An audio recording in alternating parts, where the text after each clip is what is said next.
Good morning, everyone. My name is Puru, for those of you who don't know me. And I was pleased after Jyotish was doing his anniversary summation of the various spiritual renewal weeks over the years that I just remembered this year was my 40th anniversary of coming to Ananda. So I appreciate the applause. It could just be I'm stubborn. But it's been a great 40 years. So my subject this morning, fitting in with our overall topic of the science of meditation, is to discuss the science behind the science of meditation.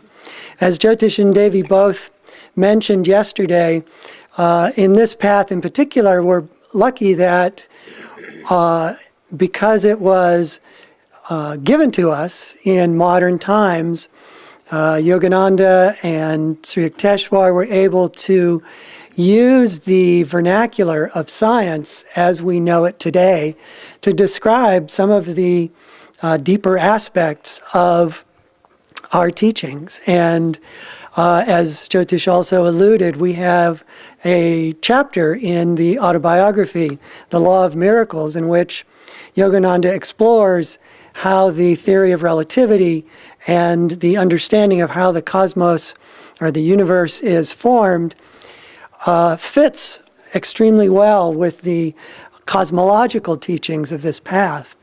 Well, since that time, the autobiography was finished in 1946, there's actually been quite a bit of new science that has come forward that is even more confirming of the underlying teachings that Yogananda presented to us. And I'm going to take you through some of that this morning, hopefully not losing you in the process. I find it fascinating. I've been working on a book now for many years and am getting close to being done, which is called The Physics of God. And it is exactly as Jyotish and Devi were alluding, it is a description of how there is no conflict between science and religion. We're really talking about the same one reality, but coming to it from different disciplines and with different languages. The one the language of science, the other the language of religion, but describing the same reality. So where Yogananda sort of left off with the concepts of relativity, which in that day were pretty mind-blowing, since then, maybe mid-century, mid-20th century, a key discovery was made in the 20s or 30s and gradually came to be understood by mid-century that there's a lot more energy present in the universe than can be accounted for with the theory of relativity. If those of you who read these kind of books follow this, you know that there's a conflict between the mathematics of relativity and the mathematics of quantum theory. If you try to get the two of them to kind of merge around their borders where they might connect with each other, the mathematics doesn't work. And one of the fundamental reasons the mathematics doesn't work is that according to quantum physics, there's a huge amount of energy just in the warp and woof of the universe. There's energy in space. And space is by far and away our largest amount of real estate in the universe. And yet it is filled with energy. They say that oppositely charged virtual particles spring into being spontaneously and then annihilate each other on a steady basis in space. And this sort of seething activity of energy led some of the early fathers of quantum physics to describe this underlying energy as quantum foam. Or perhaps a bit more poetically, Heisenberg referred to it as potentia, with a capital P. And that out of this substrate of energy rises the energy that eventually condenses into matter. So this difference between the two fundamental systems of physics has led to decades of physicists trying to combine the two, trying to find where you can reconcile the laws of relativity with the laws of quantum physics. And one of those potential solutions, and the one that has perhaps been given the most attention, is string theory, also known as M theory. And string theory posits that there are these infinitesimally small rings and strings of vibrating energy. They're as much smaller than the atom is smaller than we are. So the atom is roughly 1 billion times smaller than us in our full size, and these rings and strings are 1 billion times smaller than that. They dovetail very neatly with how Yogananda described lifetrons. He said that electrons are supported by lifetrons, and in turn, the lifetrons are supported by thoughttrons. Again, using the vernacular of science to describe this deep cosmological understanding that comes from the East. String theory has evolved completely mathematically, but they were having to do that because none of the energy that is the core of string theory's work is detectable by our instruments. It's not the electromagnetic energy that we're familiar with. It is at a wavelength that is super high compared to the wavelength of even the highest level of electromagnetic energy, which is gamma radiation. It's literally 1 billion times smaller wavelength that they're positing is this substrate of matter. So string theory has started to work with that, or not started, but has been working with that for some time. How can that apparent reality that quantum physics puts forward eventually mesh with matter?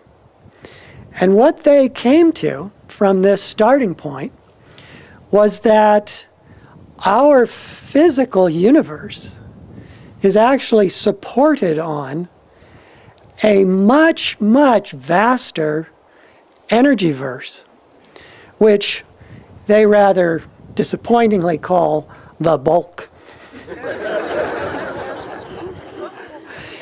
And the bulk is made of brains, and those brains are not these kind of brains, but they're like membranes. Take off the mem and you're left with brain. These are like layers of realms in this energy realm. And that the physical universe rests on or within this vastly larger energy verse, according to string theory. And that the physical universe can't exist without that energy verse supporting it. Starting to sound familiar? Basically, somewhere in the 20s or 30s, where quantum physics went was in exploring the astral regions. They don't think of it that way, they don't talk about it that way, but they're basically talking about an undetectable substrate of energy that supports the physical universe. And it's unmeasurable, it's undetectable, and they have found their way to their picture of this cosmos through mathematics. But their conclusions are so similar to our teachings, it's uncanny. Let me read a passage from the AY that you're probably familiar with, but it's so perfect that I couldn't resist. This is Sri Yukteswar speaking to Yogananda in the chapter from the AY, The Resurrection of Sri Yukteswar. And he says, the astral universe, made of various subtle vibrations of light and color, is hundreds of times larger than the material cosmos. The entire physical creation hangs like a little solid basket under the huge luminous balloon of the astral sphere. Just as many physical suns and stars roam in space, so there are also countless astral, solar, and stellar systems. There's also a reference in that same chapter to the power of causal beings, and that they are, should they feel guided to, able to create physical universes. And they create those physical universes, should they choose to do so, out of that protean energy verse that has created our universe. And in fact, one of the many theories of physics these days is what's called the multiverse, that in fact there are zillions of other physical universes, all springing from and resting upon this substrate of energy. This energy, however, is not out there and we're here. This energy interpenetrates every atom of the physical universe. It's very hard to visualize. It's sort of not visualizable because the way in which we visualize is three-dimensional. So in terms of how we normally visualize, they're bumping up against each other. Something is taking the place of something else. But in fact, because of the super high frequency, the super tiny wavelength of these rings and strings, they are warp and woof of all of creation. They're warp and woof of our bodies. They exist everywhere and in anywhere that we can think of in the physical universe. Perhaps most interesting is that these tiny rings and strings are continuously creating the physical universe. We tend to think, because of the Big Bang theory, that it burst into being and then it has its own enduring reality. But in fact, if the energy verse were to wink out of existence, so would the physical universe. That you can't have the one without the other. And string theory is matching this concept with the idea of the holographic universe. I'm sure all of you have bumped into this term. But basically what they discovered in many other ways is that there's not enough information contained in matter to account for its continued consistency. It's a strange idea, but there's nothing inherent to matter by itself that says it should form the way it does. And they're more and more coming to the conclusion that the information, the fundamental laws that make our physical matter come together the way it does, actually reside in the astral universe, in this energy verse, this bulk. And that the light energy, in combination with this information, which is basically what a hologram is. A hologram is the information. The holographic projection is what comes from that information when light is shone through that hologram. And then you have a three-dimensional seeming reality from basically a flat piece of film. So what string theorists are saying is that this high-frequency energy realm is two-dimensional, but the energy sort of shining through that template of the energy verse creates a three-dimensional physical universe. Now, when we think of holograms, or holographic projections, if we think about them at all, they're typically very sort of vague and fuzzy. You know, if any of you have been to Disneyland or Disney World and you go on one of their rides, you're likely to see a hologram, and it's very sort of spectral and ghost-like. But that's because its resolution is very, very low, where the resolution of our universe is as tiny as the subatomic particles of every atom. So it's an ultra-high resolution hologram that is our universe. Now this is all fun and fascinating. More personal is that we are holographic projections. What we think of as our body is, in fact, a continuously projected image from our personal information template, which in our teachings is our astral body, that is constantly creating the image of our body in accordance with the original template we started our life with, and then whatever we added to that template, for better or for worse. And that is what looks back at you from the mirror in the morning, is that continuously created holographic projection known as your body. Another emerging area which combines these two fundamental understanding of the universe, this holographic and the string theory, is called quantum biology. For many, many years, it was assumed by physicists, quantum physicists, that what we hear about as quantum weirdness or quantum effects or the various sort of mysterious quantum phenomenon cannot operate inside a physical body. It was considered that the human body was too warm, too moist, and that these kind of interactions couldn't take place. But there's been a very big sea change in the last decade or so that indicates that there are quantum effects taking place in our bodies.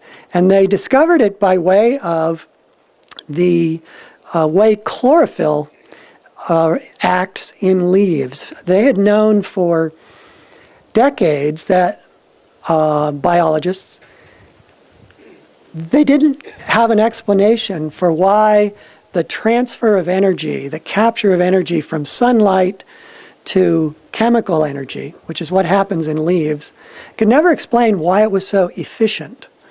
And it's been of significant interest because of all the development of solar batteries, solar cells, rather, which in some ways mimic what leaves do. And they finally discovered that the chlorophyll molecules, which sort of capture the sunlight and then pass it on to what's called a photocenter, photoreaction center, where it's converted into chemical energy, they found that all of those chlorophyll molecules line up in a lattice while they're transferring the sun's energy. And not only do they align, they start to vibrate at the same frequency and vibrate in the same phase. So like rowers all rowing in tandem. So they're all in sync, and they become like superconductors for this energy to go to the photocenter. And then they realized that the only way that they could be, these chlorophyll molecules could be in this sustained phase, is if they were entangled with the quantum non-local energy world. And more what they're beginning to see is that this still unexplained to the quantum physicists how it can happen, but nonetheless proven reality, this may be the separation between animate and inanimate matter. That our being alive, as opposed to this concrete I'm standing on, is a matter of our bodies, tissues in our bodies, cells in our bodies, going in and out of quantum entanglement. And that it's from that entanglement that the body runs itself intelligently and doesn't just dissolve into a heap of molecules. That we're, one estimate I read is that in every cell there are 50,000 biochemical interactions every second. And if you multiply that times the estimates of how many cells are in an adult human body, which is 25 trillion, you end up with there being 25 quadrillion biochemical events taking place in your body every second. It's hard to imagine how your nervous system can coordinate all that, or your DNA can coordinate all that. And what they're coming to more and more of an understanding is that, like the chlorophyll molecules that come into a sort of crystalline formation, which is known as liquid crystal, that your body is actually mostly liquid crystal. All the collagen that connects all of your tissues, all of the cell walls, your DNA, they are all liquid crystals. And then they can come into greater or lesser phase depending on how entangled they are with our astral body. And again, this is happening as a continuous process. We are being made and remade every instant from that template of the astral. There is a fascinating field of research that has been done which came out of the studies of multiple personality disorder sufferers, people with, who had some sort of deeply traumatic experience in their youth typically, and their personality sort of fragments into multiple personalities. It's not an enviable state to be in, but it's been well studied, and some interesting, very interesting things have come out of it. Some personalities, for example, can speak foreign languages that other personalities cannot.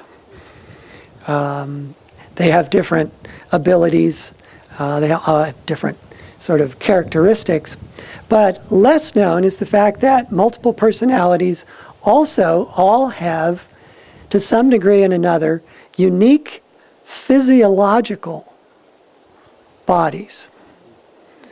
That when one personality comes in and another personality leaves, the body actually changes in the moments of that transition.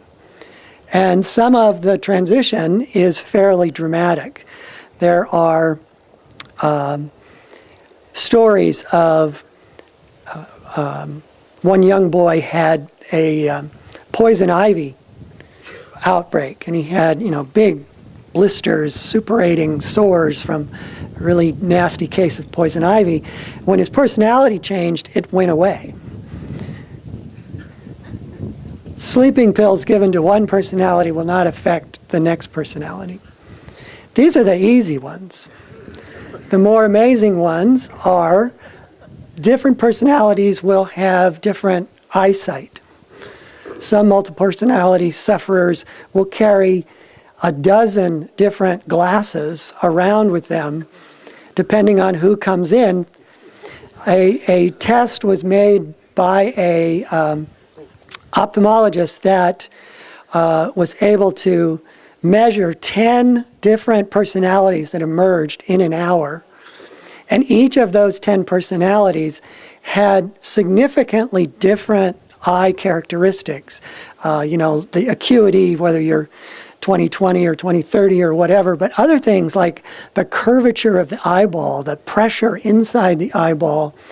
These are not things that an ordinary person moves through in a day or a month or a lifetime. These are different bodies, basically, with different eyeballs. Some of them have different colored irises. And it all happens in an instant. So my read of this from our teachings and from what I'm understanding in physics is that their template is different, personality to personality.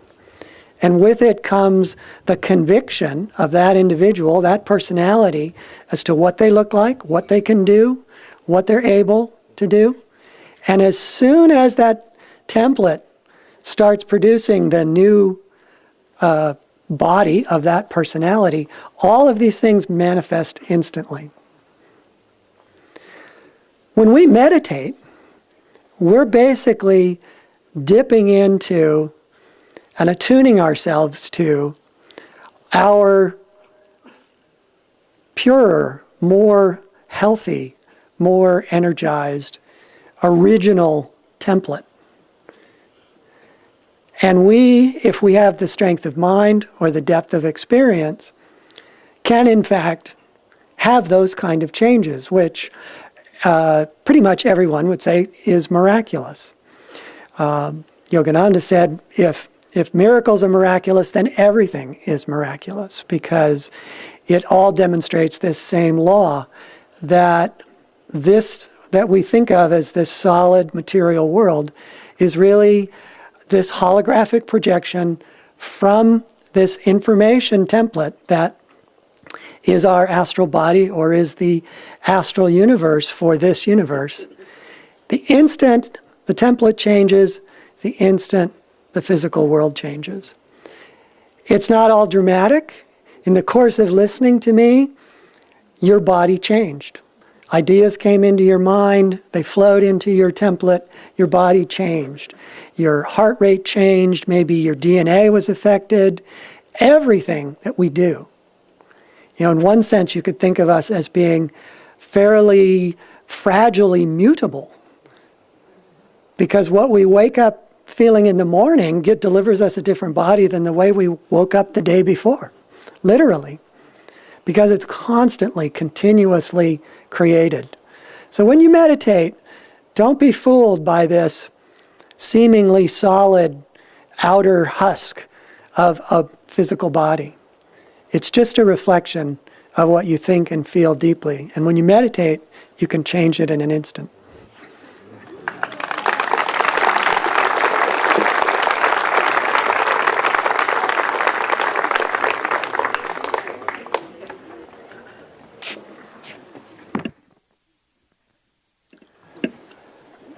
So before we come thudding back down to earth in this mundane world, I'd like to offer a little fundraising opportunity here for any of you who'd like to invest in some real estate. I have some space for sale.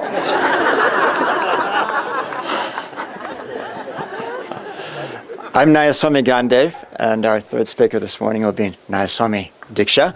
And yeah, I am going to come down to a little more mundane level than that. So hopefully your brains have kind of shifted into the right phase to come to a different place. You know, Paramahansa Yogananda said very emphatically, and I quote, "The age of commandments has ended. This is the age of logic."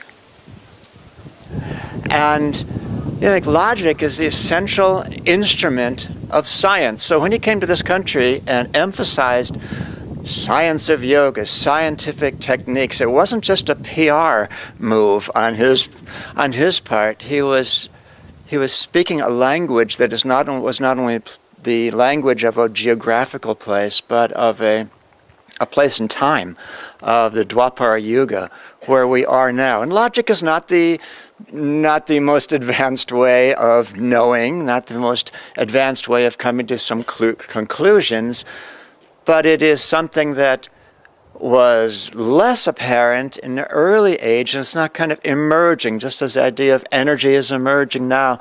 So also there's more to logic, and it's why science has become so predominant in our world, that it matches with the age that we're in. But it doesn't necessarily match with every single person who is in that age.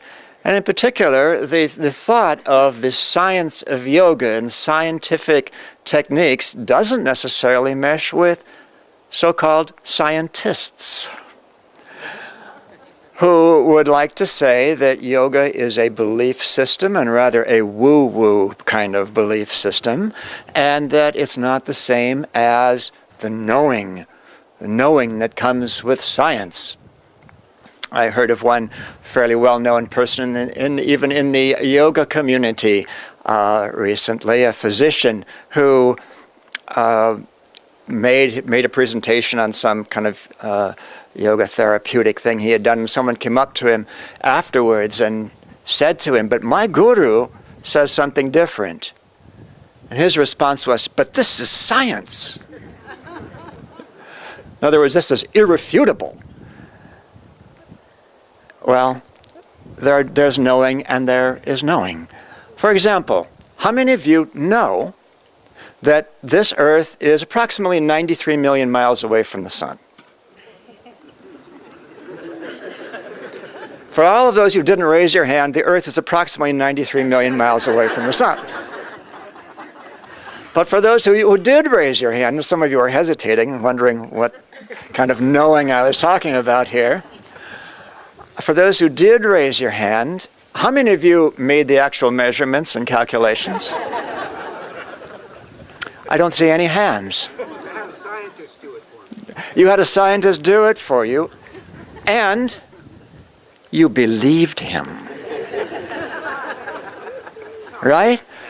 Most of what passes for science is simply something that was done by a small number of people and was approved by a slightly larger number of people and is simply coming into common belief that it's true. And that's not to say it's not true. Not at all. But the mode of knowing that yoga is talking about, when we talk about the science of yoga, is very different. Yogananda was once talking with a university professor from Columbia University. And the professor asked, "What is the difference between science and religion in the search for truth?" And Yogananda's answer was, "True religion is not theology. It is born of deep inner communion with God. True religion teaches us, for example, how to become the atom, whereas theology at most only discusses the atom. Science studies the nature of the atom outwardly, proving its existence by experimentation. Inner religion, however, goes beyond experimentation to actual experience. It helps one to cognize by direct experience his oneness with the atom at its vital center." That's different. That's a very, very different kind of knowing. So we can come into a place like this and we think, "Oh, I have the teachings of yoga in my pocket. Might not have memorized them all, but I know them." And not really. We don't really even know them until we've experienced them. Which is why Yoganandaji would say, you must test the teachings. You must make them your own, because you don't know them until you have made them your own, until you've had that direct personal experience that is going to enable you to finally and truly say, "I know." Now, there are a number of different teachings we can test. In the yoga realm, there are different ways of testing. One way is the contrarian approach to testing, which is to deliberately go in the opposite direction of a teaching and see what happens. I'm sure we've all done that accidentally and found the worst case scenarios unfolding before our very eyes, but we can also do that deliberately. It's sort of like going against the warning label on a product. For example, don't do this. I just saw some excellent warning labels recently. One of them was, do not eat this iPod. I don't know where that came from, but Another one was, do not hold the wrong end of this chainsaw. But my favorite was on a child's Superman costume, and it said, this product does not enable flight or super strength.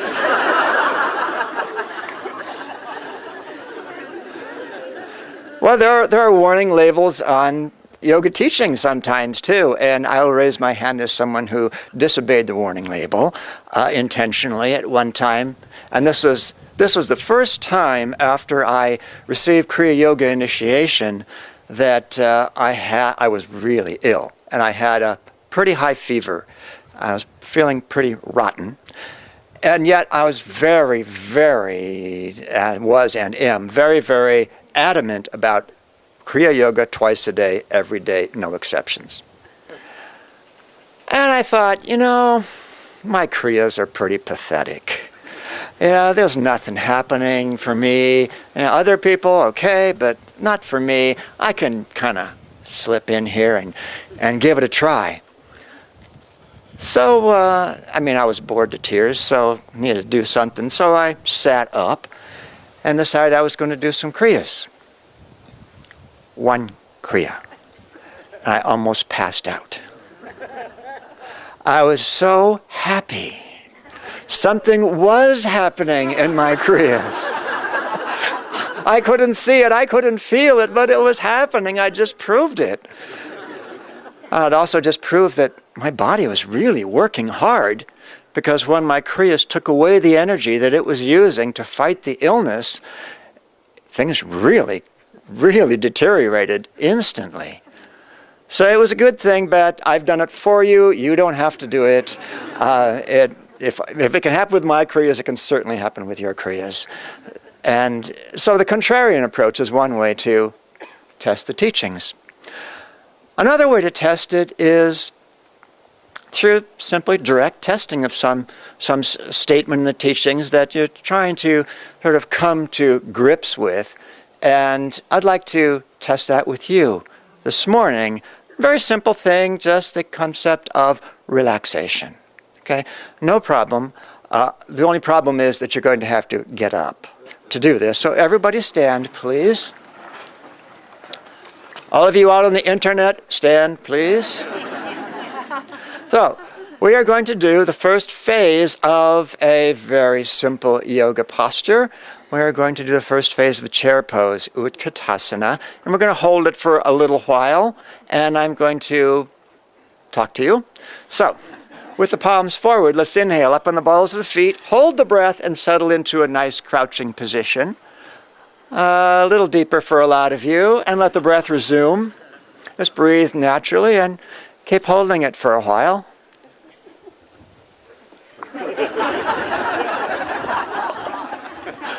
Keep it up, keep breathing, don't hold your breath.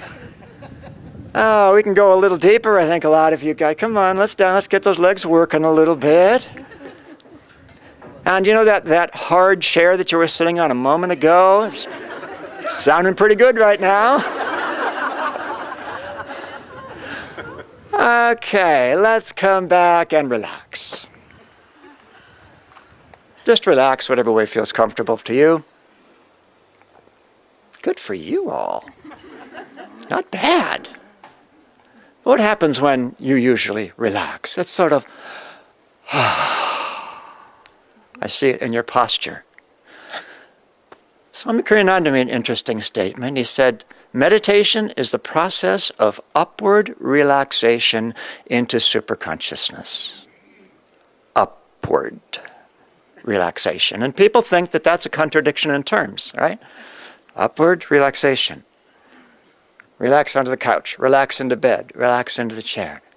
Well, let's do this again with a concentration on a component of your being that is really going to be moving upward. But we might only feel this when we come out of the position. So let's do it. Palms forward, inhale up on the balls of the feet, hold the breath, come down to the half crouch, and then let the breath resume. A little deeper. New York City, come on. Just breathe. Go until the legs are really feeling joy.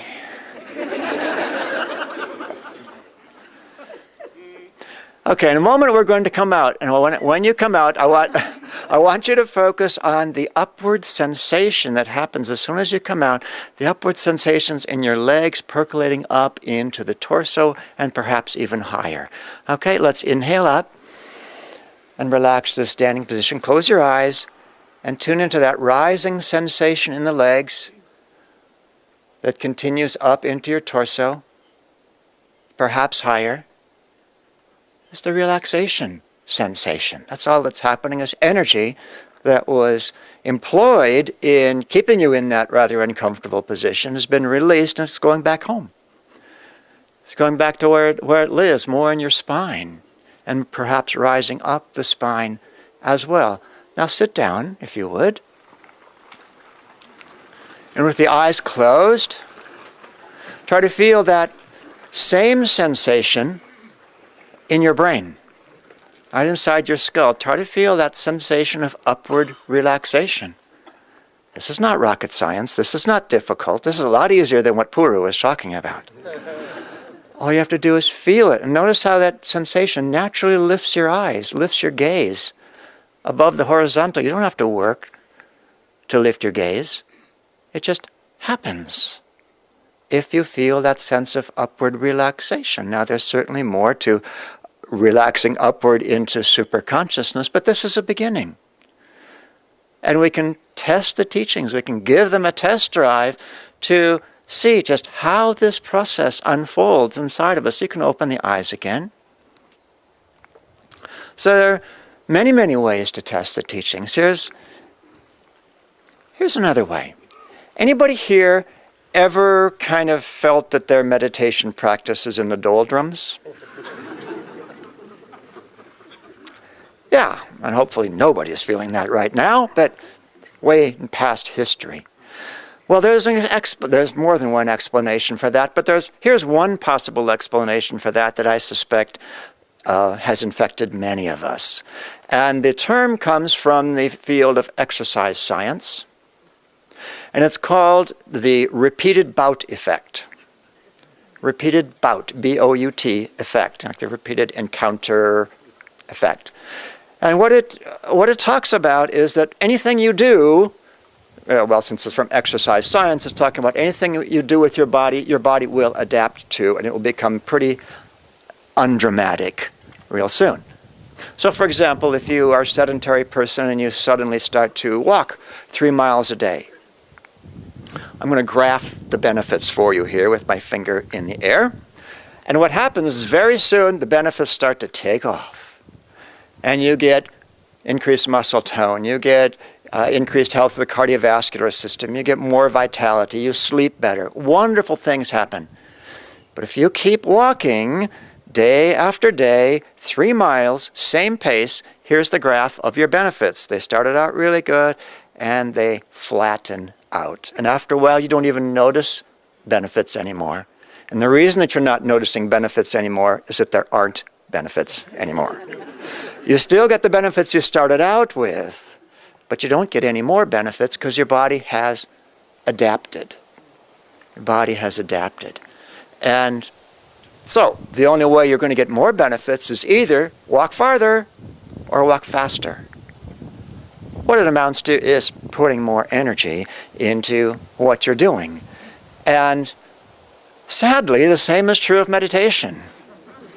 That we can get into that same graph. We go from half an hour a day meditation up to an hour day meditation, and the graph takes off.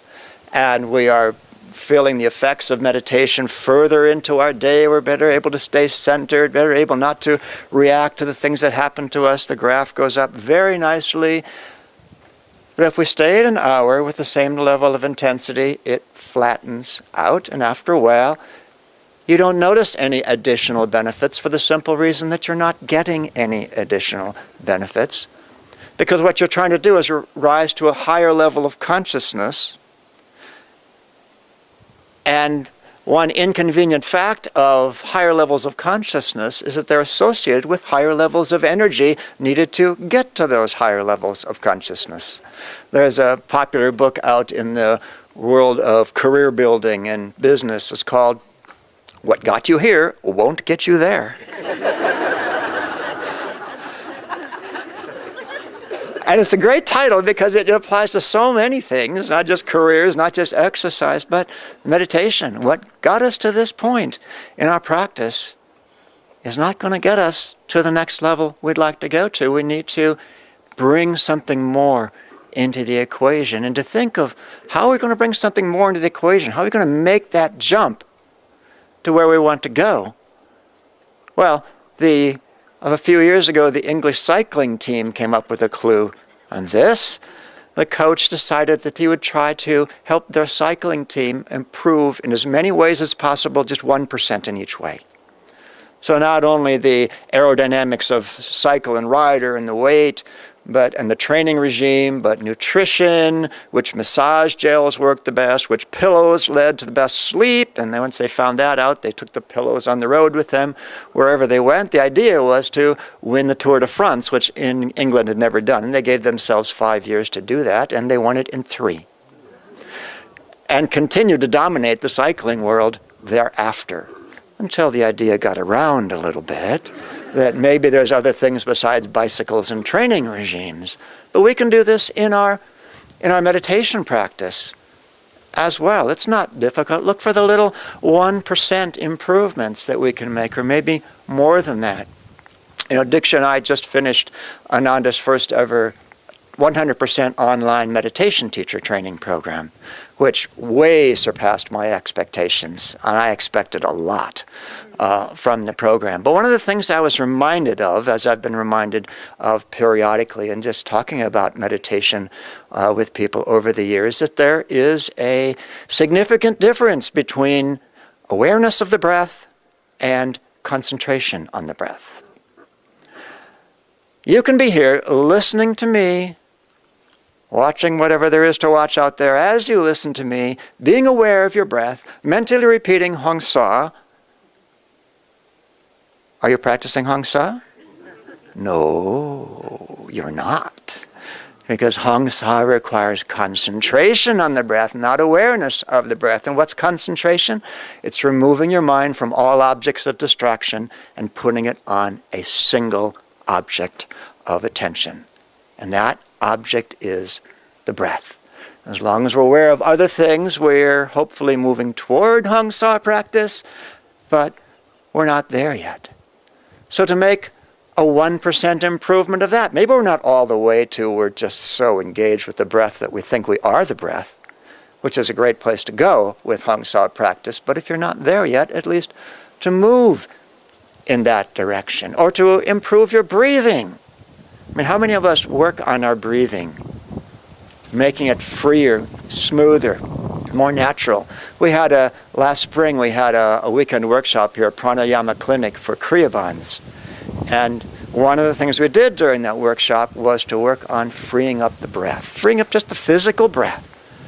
And the results were not 1% improvements in anything. They were like 5, 10, huge improvements, because people not only were able to breathe more easily, but they were able to feel the flow of the astral breath more easily through a greater length of their spine instead of just isolated parts of the spine. We're going to have this workshop again next winter, by the way, for any meditators. But the little improvements we can make that can add up to big improvements. Relaxation. How much are you bring relaxation into your practice, especially upward relaxation? How much are you bringing devotion into your practice? Just make these little bitty improvements that take us up the ladder so that we can meditate more deeply and experience these higher levels of consciousness. It's just a very simple, mundane, down-to-earth, scientific approach to raising our consciousness, just one step after the other. You know, one of the things that has plagued me many years was Yogananda's admonition, make every meditation deeper than the last. And when I would see that, I would see this sort of infinite progression of meditations out before me, everyone deeper than the last, everyone more exhausting than the last, everyone more impossible than the last. And I would get, a little bit discouraged thinking about that. So I thought, how can I bring this into something that's more real for me? And I came across a quotation. This is by a physician who is a somewhat popular writer these days. He's a surgeon. He writes about medical topics. An interesting thought. He said, regardless of what one ultimately does in medicine, or outside of medicine for that matter, one should be a scientist in this world. In the simplest terms, this means one should count something. It doesn't really matter what you count. You don't need a research grant. And I would add, you don't need a control group. You don't need a double-blind study. The only requirement is that what you count should be interesting to you. What a nice comment. The only requirement is that what you count should be interesting to you. And I thought, how can I explore this every meditation deeper than the last idea in a way that's interesting? And I thought, well, I can't guarantee that every meditation is deeper than the last, and to be honest, I really can't guarantee that what I put into every meditation is going to be deeper than what I put into the last meditation. But let's face it, sometimes we're exhausted, sometimes we're frazzled, sometimes we're emotionally upset, and you just can't do what you'd like to do. But I thought, here's something I can do, and I can count, and it's kind of interesting. I'm going to count how many meditations in a row I can do where at the end of the meditation I can honestly say, I gave it my best. That's all. I gave it my best. I'm not going to tell you how long my string has gotten, but it's not as long as I imagined it would be, but getting longer, but it's just this little process of trying to apply this logic, if it's in the air in this age, in Dwapara Yuga, of scientific inquiry, of testing the teachings. Where can we go with whatever resources we have?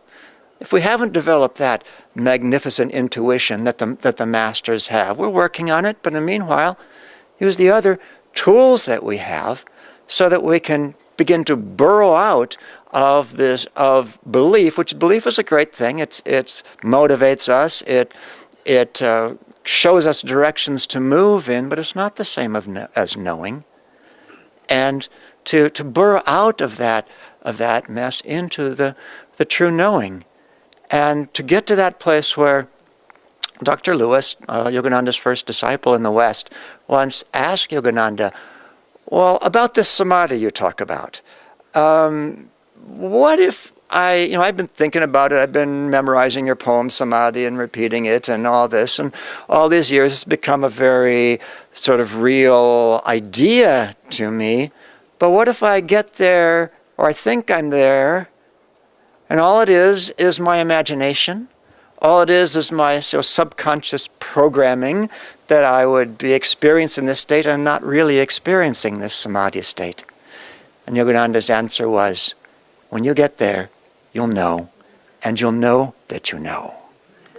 And that's all we're trying to do, is to know that we know through our own direct experience, not through belief, not through other people telling us, but by just testing the teachings and finding our own way to the truth.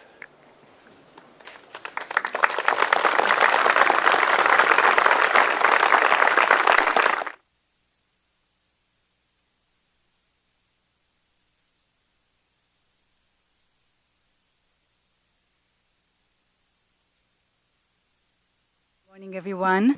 Before we continue, let's just take a few moments. You can stand up if you like and stretch or do the chair pose.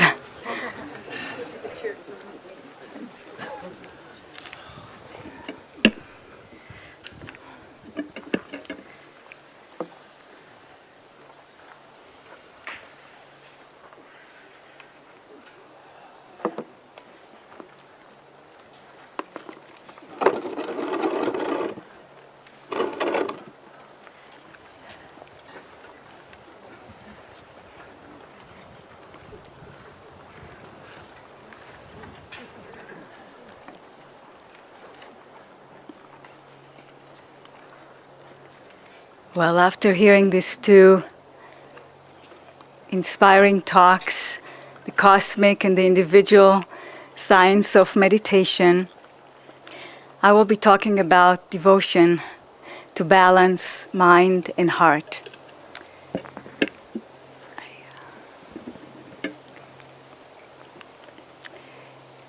Devotion is really essential for a successful meditation and for achieving higher states of consciousness. In meditation, it's not enough to quiet the mind. We also need to calm the agitations of the heart. When the heart is calm, when the energy is directed upward to the spiritual eye, between the eyebrows, then the mind becomes still, because there are no agitated feelings to disturb it. Devotion is not just a nice feeling, a warm, kind sentiment. Devotion is a hunger for truth. It's a deep yearning to know God.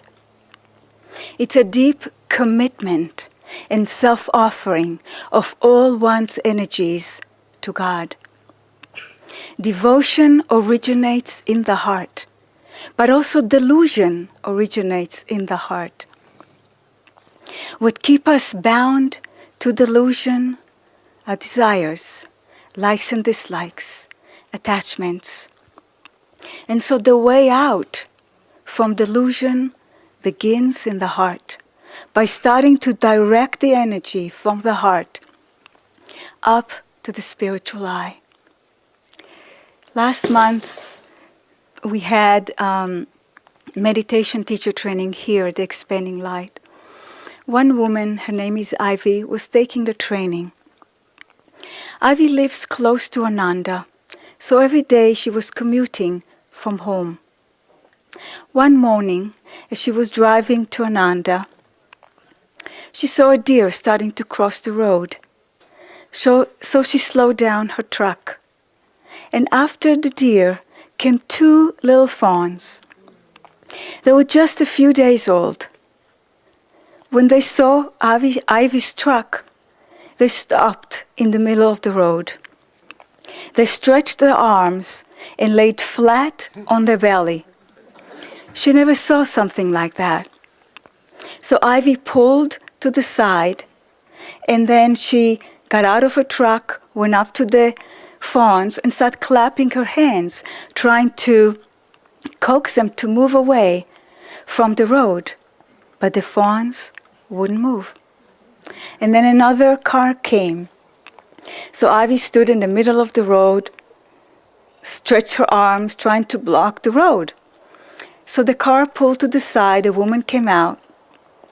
Ivy explained the situation, and the woman said, "We have to pick them up and move them."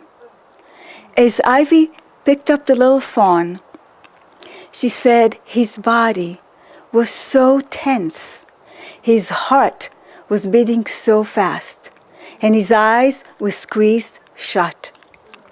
So after she crossed the road, she stood still, held the fawn close to her heart, and bathed them like Divine Mother with love. And the fawn responded. He relaxed. He opens his eyes, he looked up at her, they connected, and then she put him down, and so did the other woman. And then the fawns joined the mother that was waiting behind a tree. All living beings respond to the love of Divine Mother. Human beings, animals, plants. We all long for that pure, unconditional love. As human beings, we have the potential to love like Divine Mother. But there are veils that are preventing us from expressing it. Yogananda's guru, Sri Yukteswar, wrote in his book, The Holy Science, that we cannot take one step on the spiritual path until we uncover the natural love of the heart. And he wrote that the natural love of the heart can be covered by 8 kinds of veils. He called them the 8 menaces of the heart. And they are fear and hatred, shame, grief, condemnation, race prejudice, pride of pedigree, and a narrow sense of respectability. Each one of these veils contracts the heart and keep us bound to the small self, to delusion. But when we are able to remove these veils, we are able to experience what Sri Aktasha called the magnanimity of the heart, the ability to feel great love for people, for life, for God. Yogananda achieved that state. He was an incarnation of divine love. And he came to show us how we can attain that state. The meditation techniques that he brought help us to withdraw from outwardness, to lift our energy up to the brain, and to open the door for a divine experience.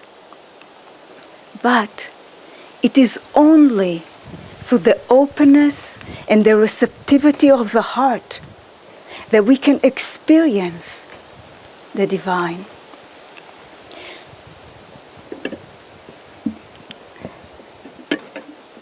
Yogananda said, nobody. Thank you. Okay, that's it. Thank you.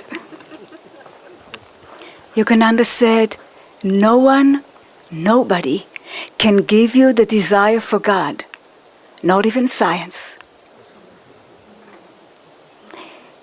You must cultivate that desire yourself. And so how do we cultivate the desire for God? Once, when Swami Kriyananda was giving a talk, a man said to him, I don't believe in God. And Swamis asked him, tell me about the God that you don't believe in. And the man went to describe what he thought God was. Judgmental and cruel and controlling. And on he went. After hearing this, Swami said, I'm not surprised that you don't believe in God. I don't believe in that God either. I believe in God of love, in God of joy. And so to cultivate the desire for God, we need to think of God in a way that helps us to open our hearts to Him. To think of God in that aspect that helps us to feel loved, not judged. That helps us to feel relaxed, not fearful. Because it is only in deep inner relaxation that we can make spiritual progress. Swami Gyandev mentioned that we just finished 4 months of meditation teacher training, and 24 students completed the training. And during the course, the students had to meditate every day. But they have also different assignments. One of them was to bring meditation into daily life. Every week they had to write a journal, writing about their experiences. And every week I read their journals. And it was so inspiring to see how the students practiced. They were so hungry.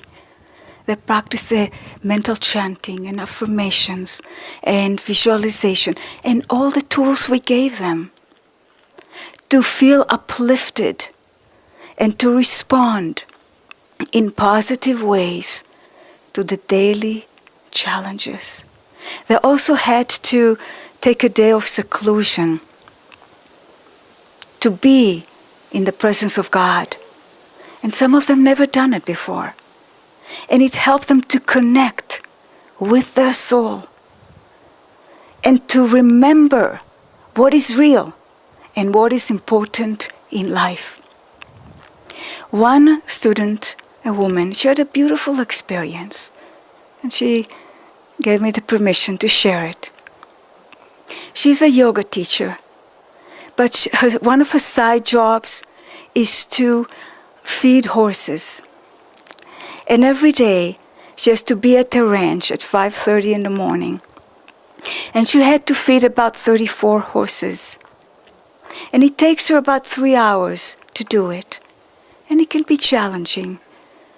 Every horse has their own personality, their own temperament, just like human beings. And since she started the training, she gets up at 4 in the morning. She does her meditation practice. And then she drives to the ranch with her dog. Before she starts feeding the horses, she pauses. She touches the point between the eyebrows to remind her of God. She takes 3 deep conscious breaths. And then she would practice Hong So as she walks around feeding the horses. When she's done feeding the horses, then sometimes if she has time, she would do walking meditation with Divine Mother. And then she would sit to meditate around the horses. What she found, her days are much more productive. She's calmer, she's happier, and she sleeps better. But the most amazing thing that she noticed was that the horses were more amiable. They responded to her energy and to her stillness. One day, as she was going around feeding the horses, she came to a horse that she was not familiar with. He was a new horse in the ranch. He was agitated. His legs were caught up in a fence and was stuck there. As she approached him slowly, he tensed up. So she paused, and she heard the Hong So in her breath. As she listened to the Hong So, she experienced a divine rain of energy pouring all over her, flooding her being. And at that moment, her dog, who is usually bouncing around, paused, and he lay down at her feet. The horse relaxed too. And he blew up all his air and stood still. As she stepped forward, he didn't object her. She was able to pull his legs off the fence. He cooperated with her. And then he stood calmly and just looked at her. And she said, gradually the rain of divine energy gently dissolved. The horse blew out his air again, and then he walked to where his food was. So it was a very sacred experience. She said, I experienced oneness with nature, with the horse, with my dog. Swami said, God will come to you when the magnetism of your devotion is strong enough to draw him through the filter of your desires and your expectations. We can build that magnetism by inviting God into everything we do, not being formal with God, by sharing everything with God. Swami gave a very good tip for meditation. He said, in meditation, don't think how the divine can serve my desires. Instead, think, how can I offer myself more perfectly to God? Some years ago, there was a very inspiring satsang in the community with Devi and Jyotish. It was about building communities. I took notes at that meeting, and I'd like to read to you how Jyotish began this meeting.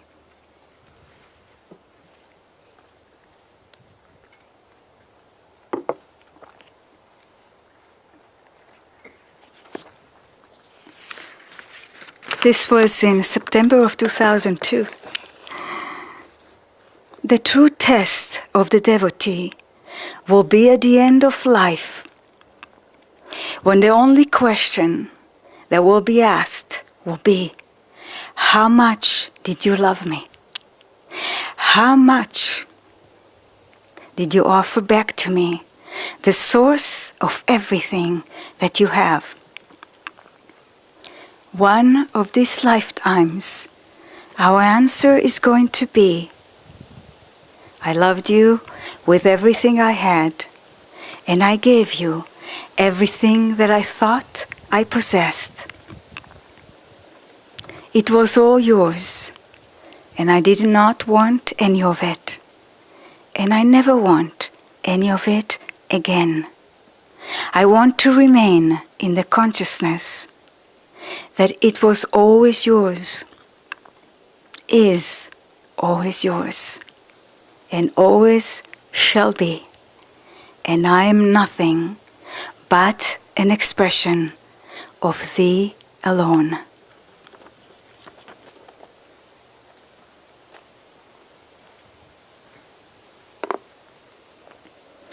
This is a beautiful expression of true devotion. When we attune ourselves with Yogananda, when we concentrate on Him, we draw His divine vibrations that help us to dissolve that sense of separateness and help us to feel not only close to God, but to feel that we are a part of Him. About 15 years ago, a woman came to the Expanding Light to take the yoga teacher training. She didn't know much about Ananda. She came because a friend recommended the program to her. Throughout her life, she never felt comfortable being on this planet. She was very aware of her imperfections and how she hurt other people. And it caused her great sufferings. During her life, she was diagnosed with clinical depression. It came in cycles. And every time the depression hit, she had to take prescribed medications. And so she started to practice yoga and meditation, hoping that it will help her. At one time, after she was laid off work because of depression, she decided to take the yoga teacher training. Soon after she came to Ananda, she bought Yogananda's book, Scientific Healing Affirmations. There is a picture of Yogananda on the cover. She put the book on her nightstand, and she saw it morning and evening, and she was very drawn to that picture. After 2 weeks into the program, she decided that she needed to get a real photo of Yogananda. And so one afternoon, she walked to the Crystal Hermitage boutique. On the way, she got lost. And then she met two people. She didn't know who they were.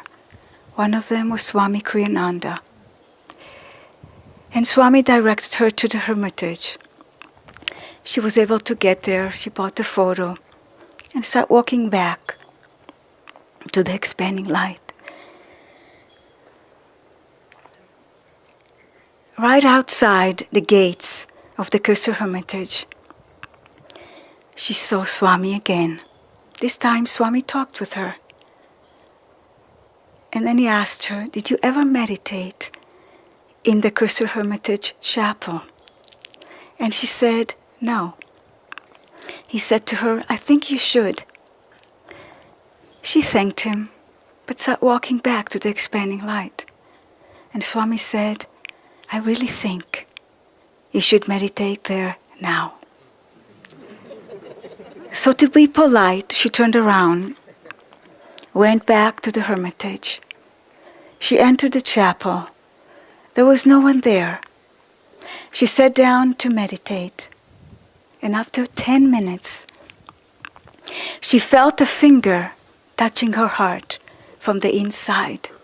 And she knew it was Yogananda. Then she was lifted into the light and was flooded with the knowledge that it's okay for her to be on this planet. It didn't come to her in words. It came as a feeling that conveyed to her that she doesn't need to justify her existence, that she can be who she is. At that moment, a dark cloud lifted off her heart, and the cycles of heavy depression were gone, never to come back. Later she became a disciple of Yogananda. Recently I received a card from her. She's happy, she meditates every day. She's very grateful for Swami's advice and for Master's healing that happened 15 years ago. Yogananda's love is not limited. It's available to anyone who is receptive to it. Yogananda said, "To those who think me near, I will be near." And I like to end by reading one of Yogananda's poems. A poem that I feel conveys his love and his care for his devotees and for anyone who is receptive to it. This poem is from Yogananda's book, Songs of the Soul, and the poem is called When I Take the Vow of Silence.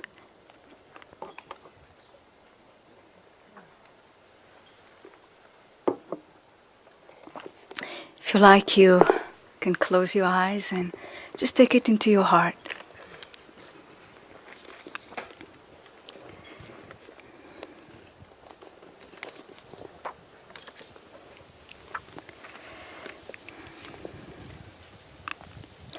When I take the vow of silence, to remain locked with my beloved, in the arms of his everywhereness, I shall be busy listening to his symphony of creation's bliss songs and beholding hidden wondrous visions. Yet I shall not be oblivious to of you all. I shall mutely watch you, walking over me in the fresh grass blades, and seeing me in my living, leafy presences. I shall behold you with mothering tenderness. Through every crimson blossom, there wears a blush of love to bring you delight. I shall caress you with the enfolding breeze to relieve your worries and fears, and enwrap you in sun warmth when the chill of delusive loneliness strays into your heart. When you gaze at the ocean, you will be looking right at me, united with my beloved on the altar of the horizon, sky canopied with silver rays over the azure wavy hazy sanctuary. I shall not speak except through your reason, nor scold except through your conscience.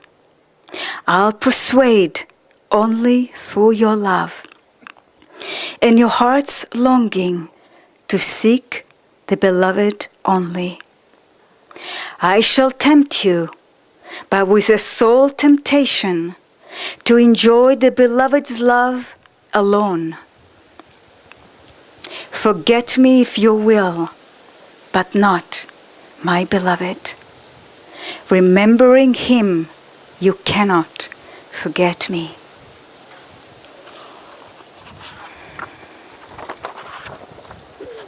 Om, peace. Amen.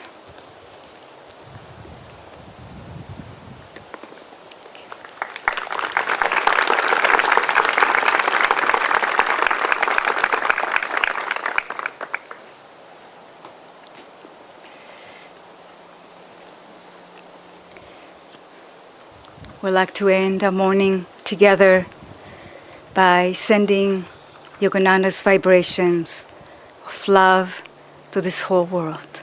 So please stand up. Let's take a moment, close your eyes, and feel your personal connection with this great master.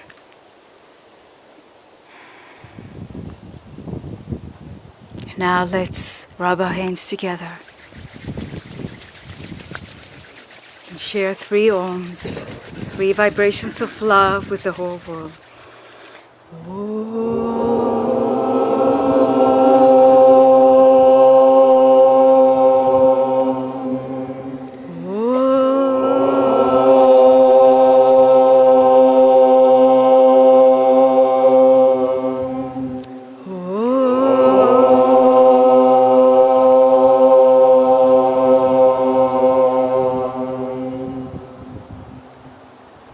Om.